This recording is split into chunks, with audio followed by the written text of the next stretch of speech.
By the autumn of 1944, a grim reality had set in for the American tanker in Europe. The M4 Sherman, the reliable workhorse of the U.S. Army, was being systematically outgunned and outmatched by German Panthers and Tigers.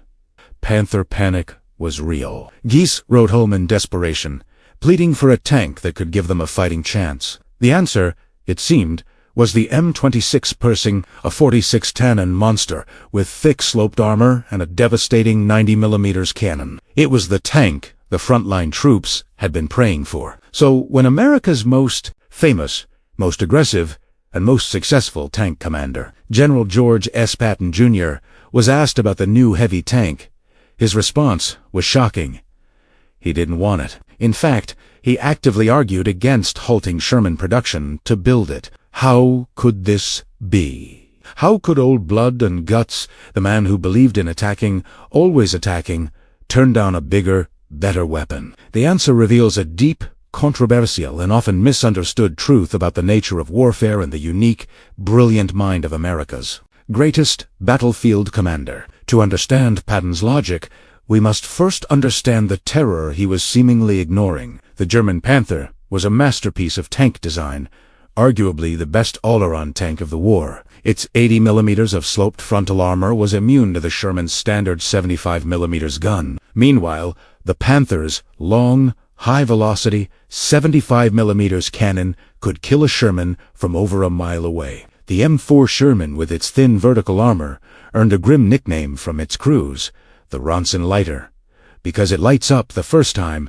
every time. Now, it's crucial to acknowledge the historical debate here. Post-war analysis by historians like Stephen Zoga has shown this reputation was statistically exaggerated. Shermans didn't burn more frequently than other tanks, but their thin armor meant they were penetrated far more often, leading to a higher chance of a fire. For the man inside the tank, the statistics didn't matter.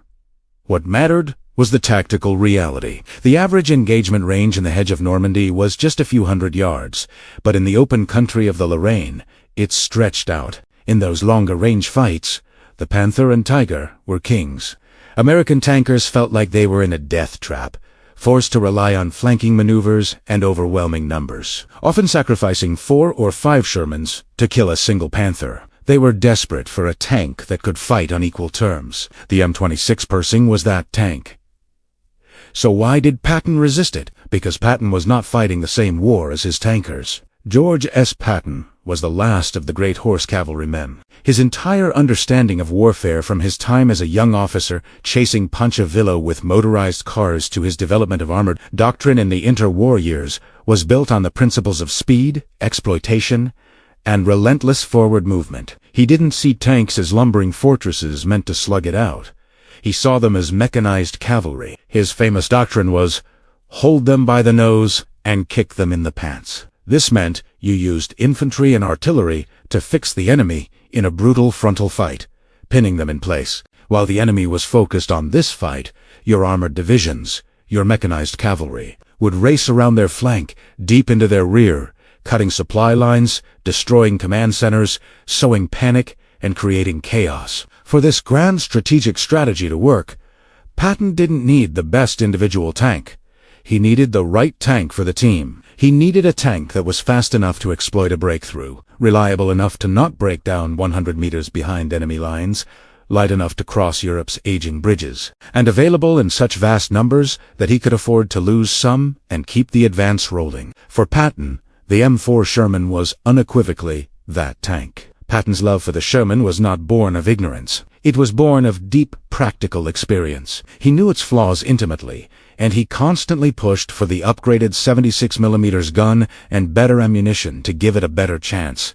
But he valued its 3 core strategic virtues above all else. First, and most importantly for Patton, was reliability. The Sherman, particularly his favored M4A3 model with its Ford V8 engine, was a marvel of mechanical dependability. German tanks were complex, over-engineered thoroughbreds that were a nightmare to maintain and broke down constantly. The Panther's final drive had a service life of less than 150 kilometers. The Sherman was a simple, rugged workhorse that just kept going. Patton knew that a Tiger with a broken transmission is just a pillbox. A running Sherman can win the war. Second, speed, and mobility. The Sherman could maintain a strategic speed of 25 to 30 miles per hour on roads. This was the speed of exploitation, the speed of a cavalry charge. It was fast enough to keep the Germans constantly off balance during the race across France. Its weight, around 33 tons, meant it could cross the vast majority of European bridges without the need for combat engineers to build new ones, a critical factor in a high-sped advance.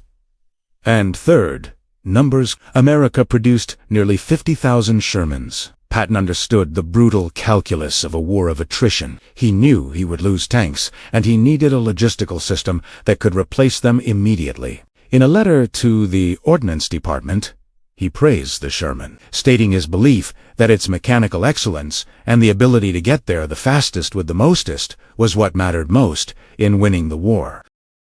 Now consider the M26 Pershing from Patton's purely strategic perspective. On paper, it was a tanker's dream. With its 90mm gun, it could kill a Panther from the front. Its armor could withstand a hit from a Panther's cannon. But in Patton's eyes, it was a strategic liability. At 46 tons, it was 13 tons heavier than a Sherman. This made it a logistical nightmare. It was too heavy for the standard pontoon bridges the Army Corps of Engineers used to cross rivers. This meant any river crossing would be a slow, deliberate, contested affair.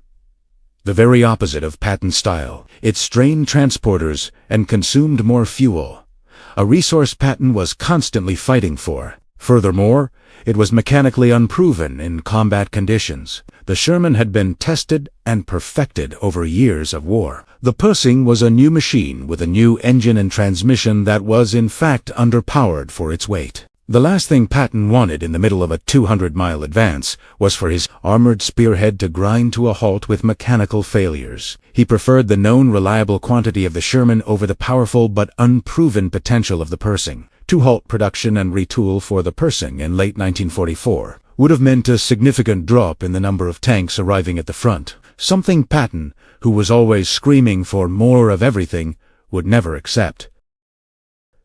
So, who was right, Patton or the tankers, who were desperate for the Pershing? The nuanced truth is that they were both right, because they were fighting two different wars. The individual tank crewman was fighting a tactical war of survival. His world was the 500 yards in front of him. His job was to win the 101 duel with the tank in front of him. For that job, the M26 Pershing was undeniably the superior tool. It gave him a fighting chance to survive and win that duel. Patton, however, was fighting an operational and strategic war. His world was the entire map of Western Europe. His job was not to win individual duels. His job was to win the campaign. He needed to encircle and destroy entire German armies. For that job, a fast, reliable, and numerous tank was the superior tool, even if it was individually weaker. Patton wasn't blind to the Sherman's flaws. He simply believed its strategic virtues, its ability to win the war, outweighed its tactical vices. The debate over the Sherman versus the Pershing is a classic lesson in military philosophy. It's the difference between the best weapon and the best war winner. While the soldiers in the turrets rightly cursed the Sherman's thin armor, the man directing the war of movement saw it as the key to victory. George S. Patton's preference was not an indictment of the Pershing, but a testament to his unwavering belief in a specific high-speed doctrine of war. He chose the reliable workhorse that could sustain his blitzkrieg over the powerful thoroughbred that might have slowed it down. It was a commander's choice, made not for the battle, but for the campaign. Who do you think was right? Patton, with his focus on strategic mobility, or the tankers who craved the protection and power of the Pershing? Let us know in the comments below. And for more deep dives into military history, be sure to like, subscribe, and hit the notification bell.